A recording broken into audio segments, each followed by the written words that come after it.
Oklahoma's deadline for getting a real ID has been pushed back again, this time for 2 more years. You now have until May of 2025 to get a real ID. News on 6's Caitlin Deggs explains what this means for Oklahomans. Caitlin?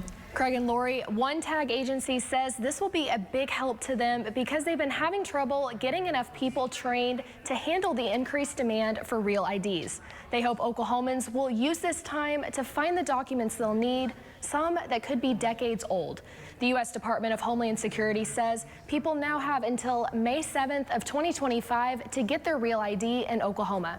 After that deadline, people will either need to get a real ID license or a passport in order to fly, visit a military base, and some federal buildings. If you're not sure if you have a real ID, just look in the upper right-hand corner. If there's a gold star there, you have one. You will not need a real ID to drive, vote, apply for federal benefits, or serve on a jury. The biggest issue is getting all your paperwork together before you get your real ID, and that includes your identification, proof of residency, and all name change documents. A lot of those documents go back into the 40s and 50s and 60s that they're hard to find. So I think that's going to give people more time to get those documents together.